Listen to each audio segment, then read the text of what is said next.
ठीक है जी, नजर आ रहा है सबको?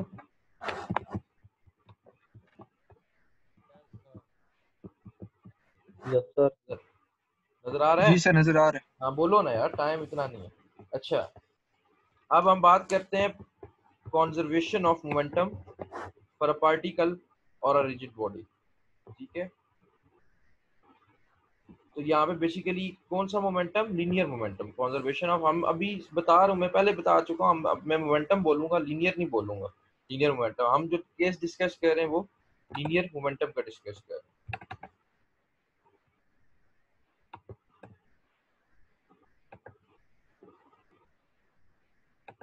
अच्छा, conservation of linear momentum for a system of particle को मैं डील करने लगा। ठीक है,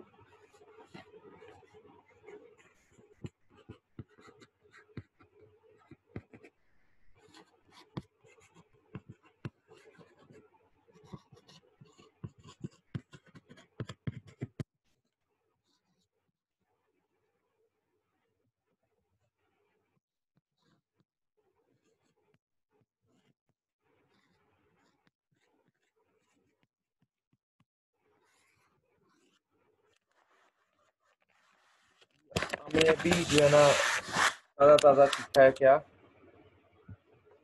principal of impulse, linear impulse and momentum. वो किसके इक्वल था? M V one plus integration of force into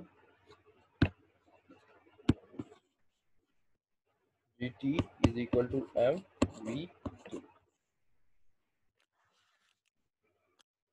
ठीक है,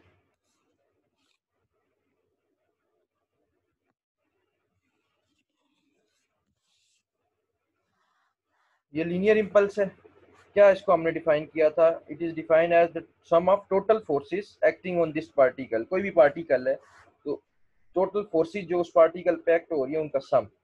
ठीक है, इंटीग्रेटेड ड्यूरिंग द प्रोसेस। इसकी क्या कर ली, इस प्रोसेस में इंटीग्रेशन कर ली from time t1 to time t2। ठीक है, ये लीनियर इम्पल्स थी। अच्छा, अब नंबर वन मैं कहता हूँ कि हमारे पास कोई इम्पल्सिव फोर्स लग ही नहीं रही पार्टिकल पे, किसी बॉडी पे।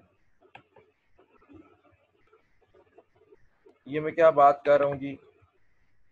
मैं ये बात कर रहा हूँ कि there is no net impulse.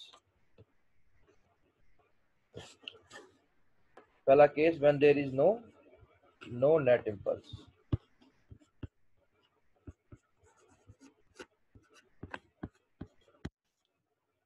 क्या बात कर रहा हूँ मैं ये कह रहा हूँ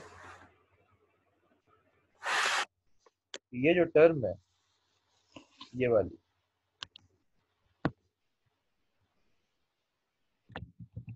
समेशन ऑफ,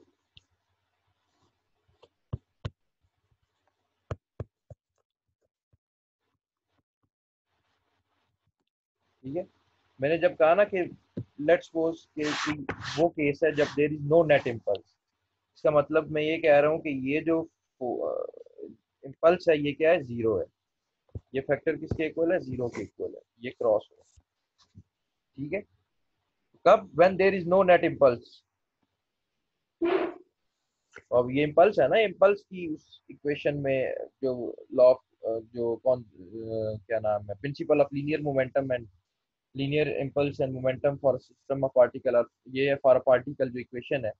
जब मैंने कहा कि there is no net impulse, इसका मतलब ये फैक्टर क्या हो गया? जीरो हो गया। तो अब जो मेरे पास जो principle of linear momentum, impulse and momentum था, वो क्या बन गया? वो बन गया conservation of impulse and momentum. किसके इक्वल बचा? एम वी वन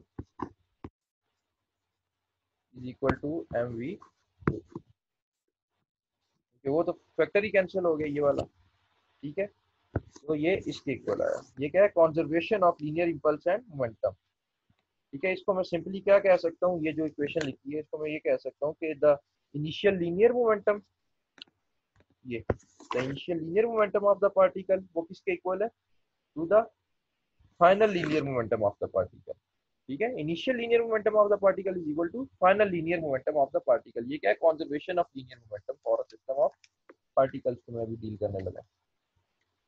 अच्छा, ये था फॉर अ पार्टिकल। ये क्वेश्चन किसके लिखी मैंने, फॉर अ पार्टिकल। और अगर फॉर सिस्टम ऑफ पार्टिकल में लिखूंगा तो समेशन डाल दूंगा साथ।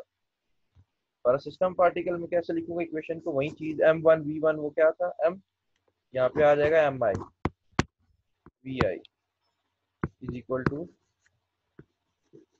यहाँ पे vi2 आएगा, कि मैथ तो चेंज नहीं होगा ना।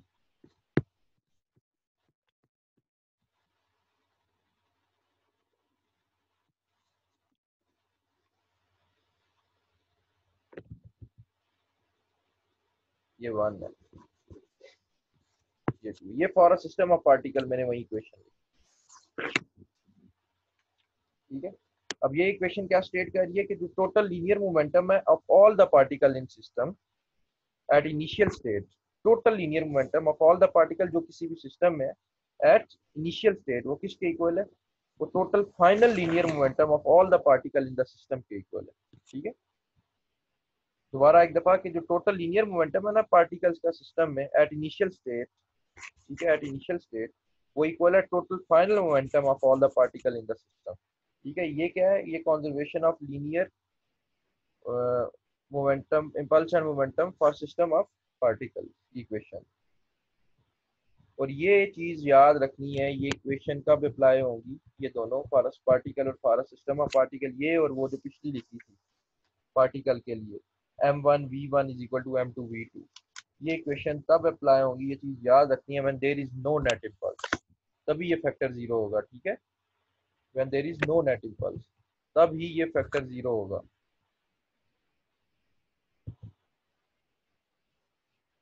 अच्छा, समटाइम्स ये होता है कि ऐसा नहीं होता कि नेट इम्पल्स जीरो हो। मैंने भी क्या बताया कि ये क्वेश्चन तब लिखनी है जब नेट इम्पल्स क्या होगी, जीरो, लेकिन समटाइम्स ऐसा नहीं होता, समटाइम नेट इम्पल्स जीरो नहीं होती। ठीक है, लेकिन फिर भी हम ये लॉ अप्लाई करते हैं, इस लॉ को क्या कहते हैं, law of conservation of linear momentum for a system of particle. ये किसकी बात कर रहा हूँ अभी, सिस्टम ऑफ पार्टिकल।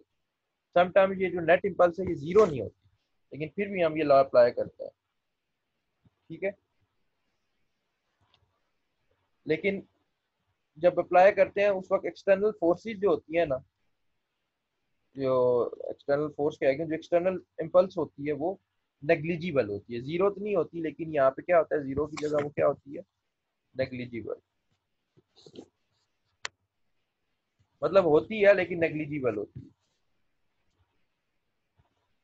ठीक है, तो ये मैंने बताना था कि लाजमी नहीं है यहाँ पे जब ये जीरो हो तो ये लॉ अप्लाई हो। अगर ये जीरो की जगह यहाँ पे नेग्लिजिबल हो, नेग्लिजिबल भी बस नियर टू जीरो ही होता है, ये इम्पल्स एक्सटर्नल इम्पल्सिस क्या हो, नेग्लिजिबल हो जीरो की जगह, तब ये लॉ अप्लाई हो सकता है। कौन सा, law of conservation of linear momentum. ये चीज जो है ना समझने वाली। टाइम ज़ाया किए बगैर आखिरी टॉपिक पे आते हैं इस चैप्टर और इस कोर्स का, इम्पैक्ट। व्हाट इज इम्पैक्ट, पहले मैं जल्दी जल्दी से आपको स्लाइड दिखा दूं।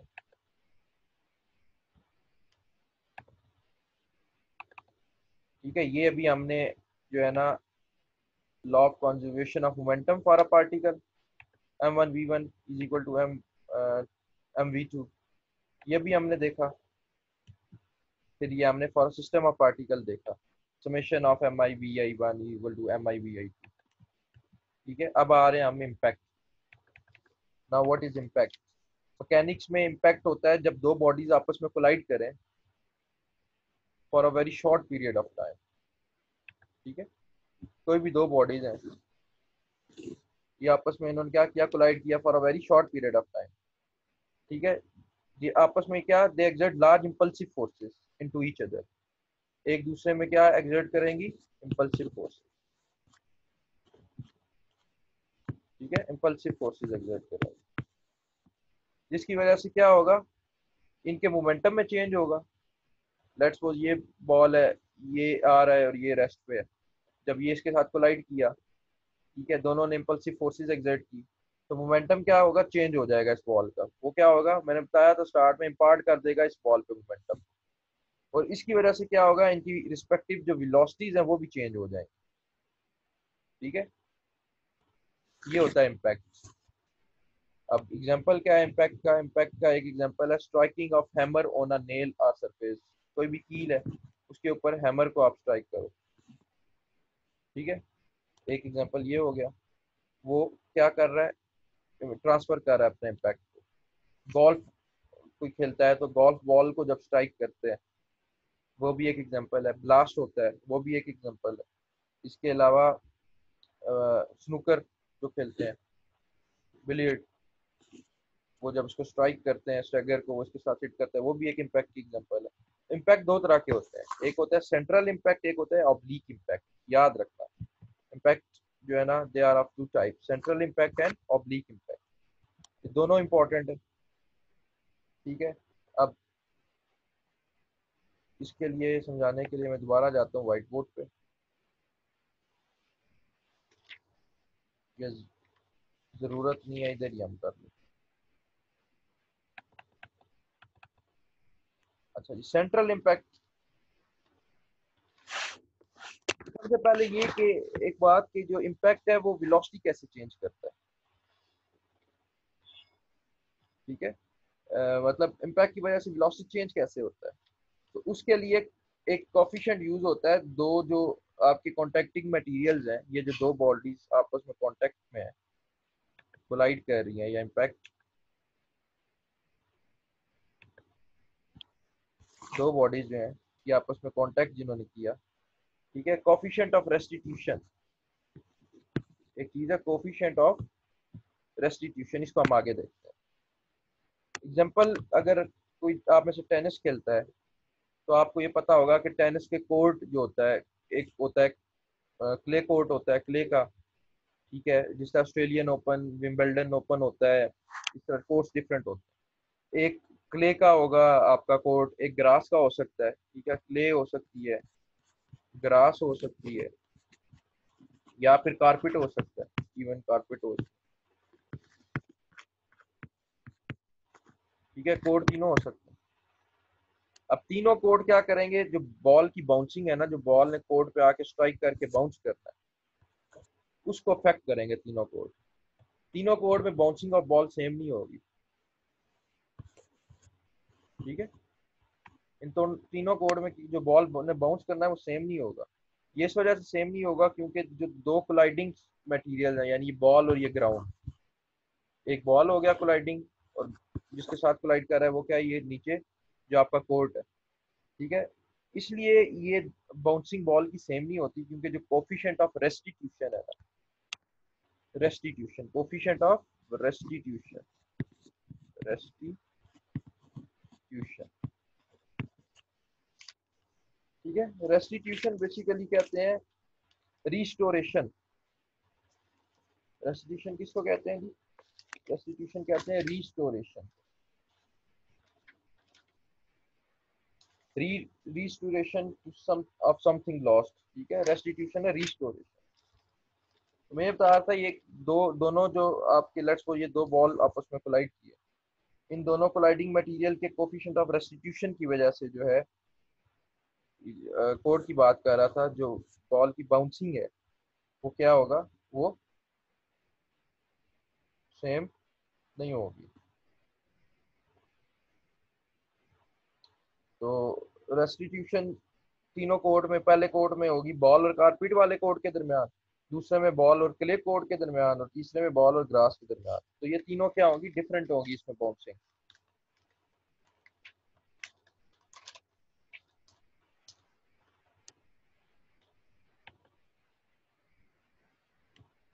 ठीक है, दो पार्टिकल इमेजिन कर लो जैसे ये है।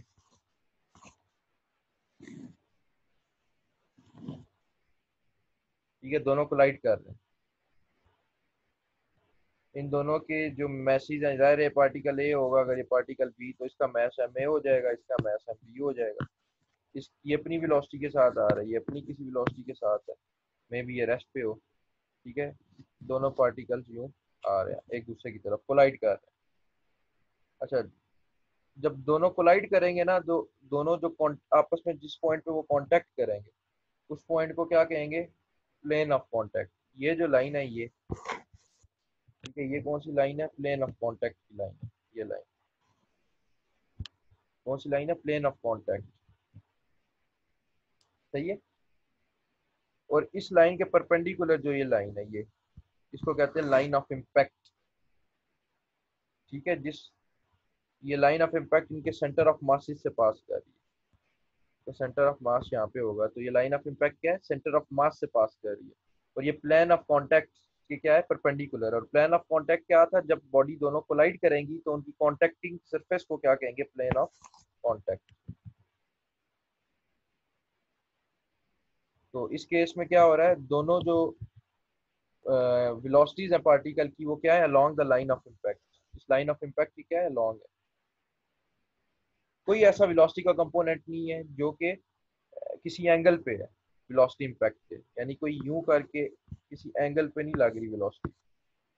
कोई भी वेलोसिटी का कंपोनेंट, वेलोसिटी के दोनों कंपोनेंट किसी एंगल पे नहीं है, इंक्लाइंड नहीं है। वेलोसिटी के दोनों कंपोनेंट क्या कर रहे हैं? इस लाइन ऑफ इम्पैक्ट में से, ये जो लाइन ऑफ इम्पैक्ट है उसमें से पास कर, लाइन ऑफ इम्पैक्ट किसमें से पास कर रही है? सेंटर ऑफ मास में से पास कर रही है, दोनों पार्टी दोनों बॉडीज, ठीक है। तो अब क्वेश्चन ये है कि वेलोसिटी क्या होगी दोनों पार्टिकल्स की? ये तो वेलोसिटी है बिफोर कोलिजन। आफ्टर कोलिजन जब कोलाइड कर लेंगी दोनों पार्टिकल्स तो उनकी वेलोसिटी क्या होगी? तो इसको देखने के लिए ना कि वेलोसिटी क्या होगी, हमें दोनों पार्टिकल्स को एक एक सिस्टम के तौर पे लेना पड़ेगा, दोनों को एक एक सिस्टम लेना पड़ेगा, ठीक है, इसका इफेक्ट देखने के लिए। अच्छा, ये दोनों जो आपस में इम्पल्सिव फोर्स एक्सर्ट करेंगी ना, दोनों ये पार्टिकल, ये दोनों बॉडीज, वो इंटरनल होंगी, ठीक है। तो इम्पल्स ऑफ जो forces they exert in each other are internal. कोई एक्सटर्नल इम्पल्स फोर्स एक्ट नहीं कर रही सिस्टम पे, क्योंकि हमने इन दोनों पार्टिकल को एज अ सिस्टम देखना है। तो कोई भी हम जो है ना एक्सटर्नल फोर्स इस पार्टिकल पे एक्ट नहीं कर रही। तो इसलिए हम इसमें कौन सा लॉ अप्लाई करेंगे? Law of conservation of linear momentum. क्योंकि सिस्टम ऑफ पार्टिकल देख रहे हैं तो law of conservation of linear momentum on a system, अब वो क्या था? m1v1 is equal to m2v2, यही था ना। तो अब क्योंकि ये ए पार्टिकल है, ये बी पार्टिकल है, अब 1 2 की बजाय ए बी लिखूंगा। तो एक होगा कि momentum of particle before impact is equal to momentum of particle after impact. Before impact momentum किसके इक्वल होगा? After impact momentum. शायद आगे ये इक्वेशन लिखी हो, नहीं लिखी, मैं लिख देता हूँ।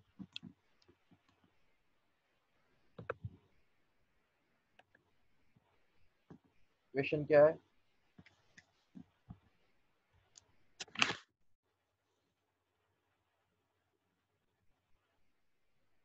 M a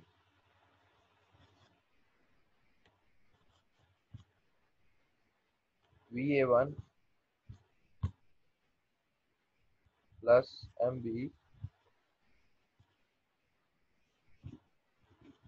we b one, ठीक है।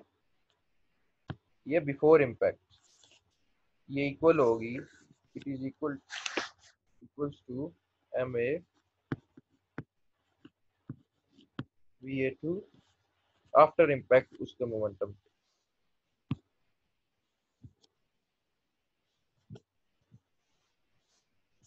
Plus m b v b two. अब सीन ये है कि ये जो इक्वेशन है जो मैंने लिखी,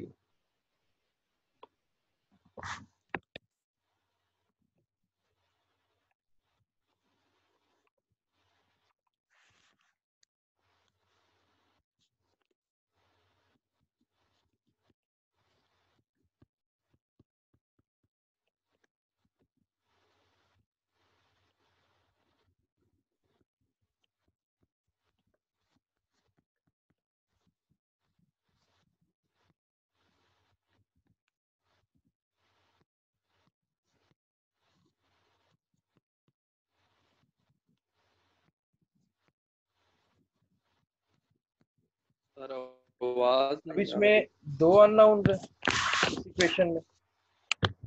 इक्वेशन एक है, हमारे पास अननोन्स दो हैं, यानी कि बिफोर इम्पैक्ट तो हमें पता है मोमेंटम, आफ्टर इम्पैक्ट दोनों मोमेंटम नहीं पता, यानी दोनों बॉडीज का।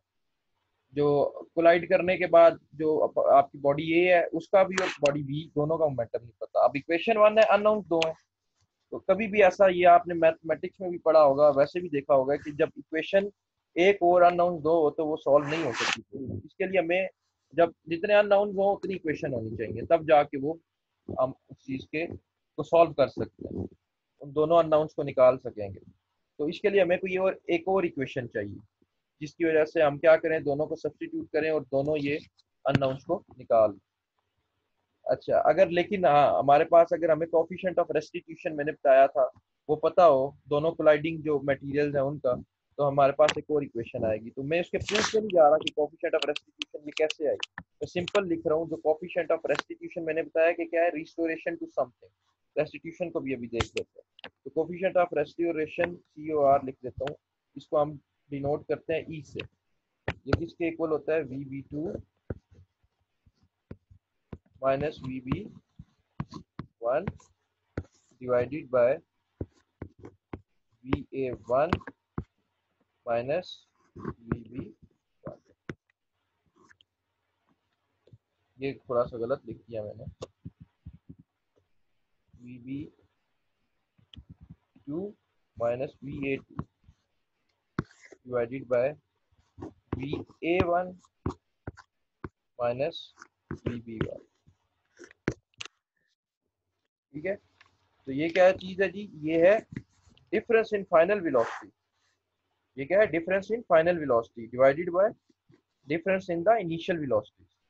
ऊपर difference in final velocities divided by नीचे डिफरेंस इन इनिशियल वेलोसिटी। अच्छा, इस इक्वेशन को यूज करते हुए ख्याल रखना है, यहाँ पे ऊपर 2 माइनस 1 है, ये 1 है। ऊपर क्या है, ये चीज ख्याल रखनी है, ऊपर है VB2 माइनस VA1। सॉरी यार, ऊपर है VB2 माइनस VA2, नीचे क्या है, VA1 माइनस VB1। मतलब नीचे ऑर्डर चेंज हो गया, न्यूमरेटर और डिनोमिनेटर में देखो फर्क। ठीक है, जो ऑर्डर ऑफ दोनों पार्टिकल्स है ना, दोनों पार्टिकल्स का जो ऑर्डर है वो क्या है, और न्यूमरेटर और डिनोमिनेटर में सेम नहीं है। ये कोफिशिएंट ऑफ रेस्टिट्यूशन है ना, ई, क्या कहते हैं इसको, कोफिशिएंट ऑफ रेस्टिट्यूशन। ठीक है, इसको हम जो है ना एक्सपेरिमेंटली डिटरमिन करते हैं दो कोलाइडिंग बॉडीज के दरमियान, और इसकी वैल्यू होती है 0 से 1 तक। ई की रेंज क्या है जी, यानी कोफिशिएंट ऑफ रेस्टिट्यूशन की रेंज क्या है, 0 to 1, 0 से 1 तक।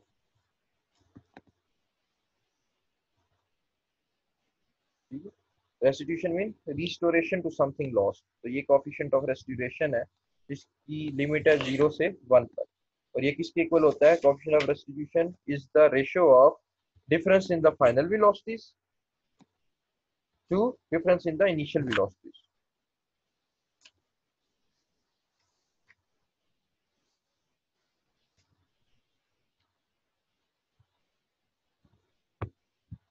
अब मैं बता रहा था कि ई की जो रेंज होती है कोफिशिएंट ऑफ रेस्टिट्यूशन में, वो होती है 0 से 1 तक।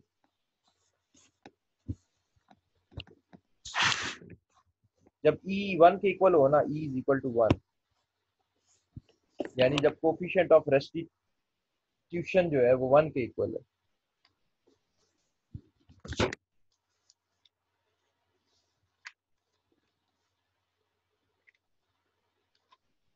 ठीक है, इसका मतलब ये परफेक्टली इलास्टिक कंडीशन है, परफेक्टली इलास्टिक कंडीशन।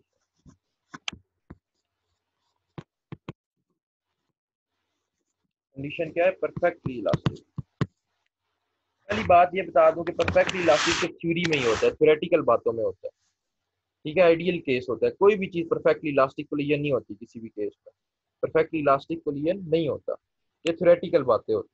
लेकिन what is perfectly elastic collision, जब कोफिशिएंट ऑफ रेस्टिट्यूशन किसके इक्वल हो, 1 के इक्वल हो। इसका मतलब ये है कि जब दो कोलाइडिंग पार्टिकल्स जो है ना स्ट्राइक करेंगे, दो पार्टिकल्स कोलाइड करेंगे, वो क्विकली अपनी ओरिजिनल शेप को रिस्टोर कर लेंगे, शेप और साइज को। ठीक है, after the initial deformation caused by the collision.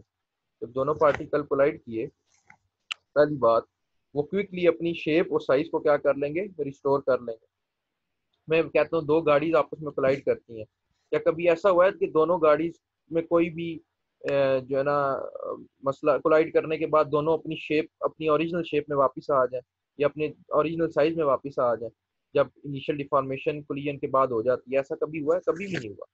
ठीक है, क्या होता है कि दोनों जब कोलाइड करती हैं बॉडीज तो डिफॉर्मेशन होती है उनमें और वो रिस्टोर नहीं होती। ठीक है, तो एनर्जी लॉस नहीं होता जी परफेक्टली इलास्टिक केस में, जो कि यहाँ पे गाड़ी वाले केस में नहीं होता। तो परफेक्टली इलास्टिक केस में क्या होता है, there is no energy loss, energy loss नहीं होती। एनर्जी लॉस किस सूरत में हो सकती है? जब दो गाड़ी कोलाइड की एनर्जी साउंड की सूरत में लॉस हो सकती है और हीट की सूरत में लॉस हो सकती है, और भी बहुत सी चीजें हैं जिसकी जो एनर्जी लॉस हो सकती है। तो परफेक्ट इलास्टिक केस में कोई एनर्जी लॉस नहीं होता। डिफॉर्मेशन जब होती है दोनों पार्टिकल्स की, एनर्जी लॉस नहीं होती। ठीक है, तो जो टोटल एनर्जी है वो कंजर्व रहती है, मेंटेन रहती है। मतलब कंजर्व का मतलब मेंटेन रहती है। इस सिस्टम की ना, फॉर द सिस्टम जो टोटल एनर्जी है वो क्या रहती है, कंजर्व रहती है। और ये जब दो पार्टिकल्स आपस में कोलाइड करते हैं ना at the same relative speed, मतलब अगर ये कर रहे हैं तो अप्रोच कर रहे हैं at the same relative speed, तो ये सेपरेट भी होंगे सेम स्पीड के साथ। मतलब इन दोनों की अगर स्पीड सेम थी, कोलाइड करने के बाद दोनों की स्पीड क्या होगी, सेम रहेगी। ठीक है, यानी जो स्पीड ऑफ अप्रोचिंग है वही होगी स्पीड ऑफ सेपरेशन। सिर्फ परफेक्ट इलास्टिक केस में, याद रखना ये परफेक्ट इलास्टिक केस की बात बता रहा हूँ। जब क्या होगा, परफेक्टली इलास्टिक केस होगा, तब क्या होगा कि एक तो दोनों कोलाइडिंग पार्टिकल अपनी ओरिजिनल शेप और साइज में रिस्टोर हो जाएंगे जब डिफॉर्मेशन हो जाएगी कोलाइडिंग के बाद, कोलिजन के बाद। और दूसरा ये है कि कोई एनर्जी लॉस नहीं होगी साउंड में या हीट में डिफॉर्मेशन की वजह से। जो टोटल एनर्जी होगी वो कंजर्व रहेगी सिस्टम की। और दोनों पार्टिकल की जो अप्रोचिंग वेलोसिटी है आफ्टर कोलिजन, उनकी सेपरेटिंग वेलोसिटी भी क्या होगी, वही सेम रहेगी। ये सिर्फ थ्योरी की बातें हैं, थ्योरी में होता है ऐसा। दूसरा केस क्या होता है, व्हेन, ये तो है परफेक्टली इलास्टिक, दूसरा होता है when E is equal to zero. ठीक है, when E is equal to zero, जब ई जीरो होगा तो इसको कहते हैं प्लास्टिक इम्पैक्ट। वो था इलास्टिक इम्पैक्ट, ये है प्लास्टिक इम्पैक्ट।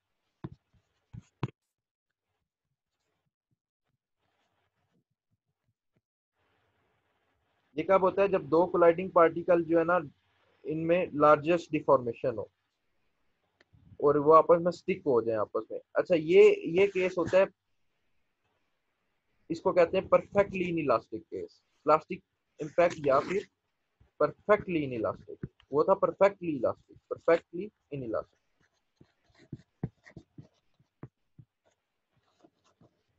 ऐसा भी नहीं होता रियलिटी में कि कोई भी कोलिजन परफेक्टली इन इलास्टिक हो। ई क्या हो, उसकी कोएफिशिएंट ऑफ रेस्टिट्यूशन जीरो हो। जीरो मीन के रिस्टोरेशन ही नहीं हो रही, जीरो है। ठीक है, जो रियलिटी में केस होते हैं वो पार्शली इलास्टिक केस होते हैं, बिटवीन जीरो एंड वन उनका कोफिशिएंट ऑफ रेस्टिट्यूशन होता है। जीरो और वन के दरमियान रियलिटी में जो है ना कोफिशिएंट ऑफ रेस्टिट्यूशन होता है। ठीक है, बिटवीन जीरो एंड, और रियलिटी में जो केसेस होते हैं वो कौन से होते हैं, यानी रियलिटी में जो कोलिजन होता है वो पार्शली इन इलास्टिक होता है। रियलिटी में कोलिजन कौन सा होता है, पार्शली इन इलास्टिक होता है। खैर, जो आपका प्लास्टिक इम्पैक्ट है, इसमें क्या होता है, दो कोलाइडिंग पार्टिकल दे एक्सपीरियंस लार्ज डिफॉर्मेशन और आपस में स्टिक हो जाते हैं। कोलाइड करने के बाद आपस में पार्टिकल स्टिक हो जाते हैं। ठीक है,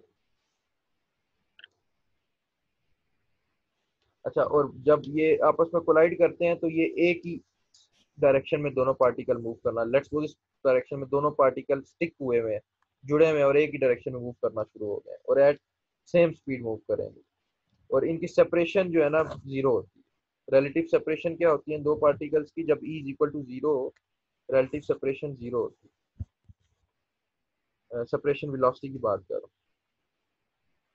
ठीक है, इन दोनों की जो रिलेटिव सेपरेशन वेलोसिटी है वो जीरो होती है और इस केस में एनर्जी लॉस जो होता है वो मैक्सिमम होता है। सेपरेशन वेलोसिटी क्या होती है, जीरो होती है, और एनर्जी लॉस क्या होता है इस केस में, मैक्सिमम होता है। ये होता है जी इलास्टिक इम्पैक्ट, इसको कहते हैं प्लास्टिक इम्पैक्ट। ठीक है, तो याद रखना इलास्टिक कोलिजन या परफेक्टली इलास्टिक कोलिजन जो होता है वो जिसमें कोई एनर्जी लॉस नहीं होती, इसको इलास्टिक इम्पैक्ट भी बोल रहे हैं। और एक होता है प्लास्टिक इम्पैक्ट जिसको कहते हैं परफेक्टली इन इलास्टिक कोलिजन। इसमें क्या होता है, greater amount of energy loss होती है जब ऑब्जेक्ट आपस में क्या करते हैं, कोलाइड करते हैं और ऑब्जेक्ट आपस में स्टिक हो जाते हैं। जो रियलिटी में चीज एग्जिस्ट करती है वो होते हैं partially in elastic collision. Partially in elastic में क्या होती है, सम एनर्जी लॉस होती है लेकिन ऑब्जेक्ट आपस में स्टिक नहीं करते। ठीक है, दे डोंट स्टिक टुगेदर।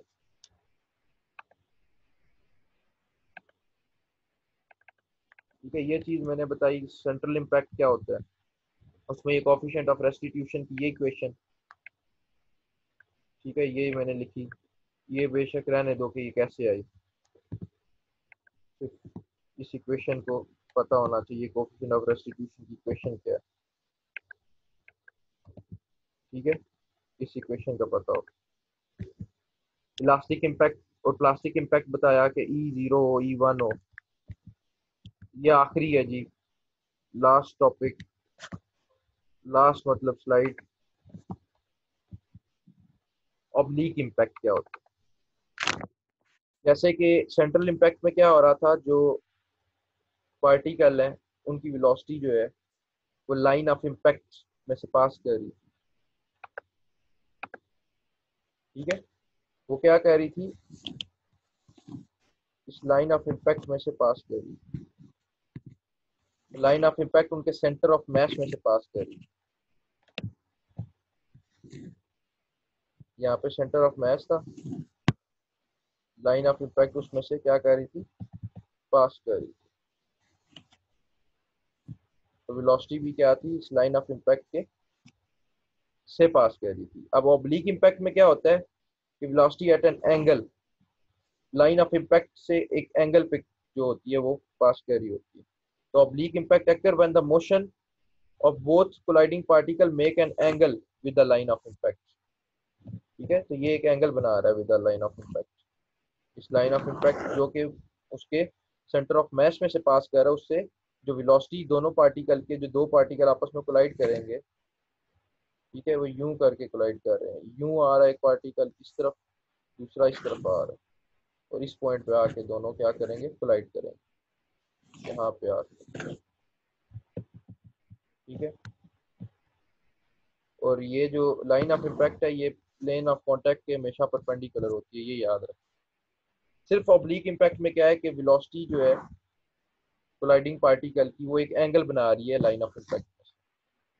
उसमें जो वेलोसिटी ऑफ कोलाइडिंग पार्टिकल था वो इम्पैक्ट लाइन के ऊपर ही, एंगल 0 था। इसमें सिर्फ वो एंगल पे जो है ना इम्पैक्ट होता है।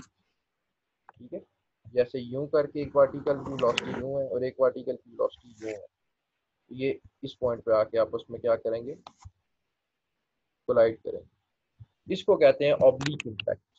ठीक है, इम्पैक्ट की दो टाइप्स, सेंट्रल इम्पैक्ट है, ऑब्लिक इम्पैक्ट। थ्योरी जी आपकी हो चुकी है खत्म इस चैप्टर की। ओके, थ्योरी आपकी खत्म। अब आपका क्विज जो होना है इन्हीं थ्योरी का होना है। आज तक जो हमने पढ़ा है 10 MCQ आएंगे उस क्विज में। क्विज होगा जुम्मे को, सही हो गया। अभी तक जितना हमने थ्योरी में पढ़ा 10 MCQ आएंगे क्विज में, न्यूमेरिकल नहीं आएगा क्विज। ये लास्ट क्विज है आपका, इसमें सिर्फ थ्योरी है और 10 MCQ दूंगा मैं। ये आपने थ्योरी पढ़नी है और क्विज होगा फ्राइडे को। आपके इस चैप्टर में से न्यूमेरिकल्स जो पेंडिंग है वो मैं इंशाल्लाह फ्राइडे को आपको कराऊंगा, कवर करूंगा फ्राइडे को न्यूमेरिकल्स। सिर्फ न्यूमेरिकल्स रह गए इस चैप्टर के, वो फ्राइडे को इंशाल्लाह हम करेंगे। थ्योरी आपकी खत्म हो चुकी है इस चैप्टर की, जितनी थ्योरी हमने पढ़नी थी वो हमने पढ़ ली। अब इस थ्योरी में से आपका एक क्विज होना है और वो आपके MCQ होना है। असाइनमेंट्स हमारी अल्हम्दुलिल्लाह ख़त्म हो चुकी हैं। असाइनमेंट नंबर 6 थी वो लास्ट थी। इसके बाद अभी क्योंकि हमारा सेमेस्टर भी एंड हो रहा है, ये लास्ट वीक है, टीचिंग वीक, तो बस हम जो है ना ये एक हमारा लेक्चर पेंडिंग है, फ्राइडे को लूँगा मैं। उसमें न्यूमेरिकल्स को हम डिस्कस करेंगे। थ्योरी हम ख़त्म कर चुके हैं, एक क्विज लास्ट रह गया है जो कि मैं फ्राइडे को लूँगा, वो मैंने बता दिया इसी थ्योरी में से लूँगा। असाइनमेंट हमारी ऑलरेडी ख़त्म हो चुकी है, हम आप सारी सबमिट करवा चुके हैं। तो फ्राइडे को एक क्विज होगा और एक लास्ट में लूँगा। जिसमें मैं न्यूमेरिकल्स आपको कराऊंगा। तो कोई क्वेश्चन अभी तक जितना भी हमने पढ़ा उसमें से आया तो मुझसे पूछो, क्योंकि टाइम भी हो रहा है, ज़्यादा हो चुका है, तो मैं इस वीडियो को एंड करूँ। हाँ जी, कोई क्वेश्चन किसी का?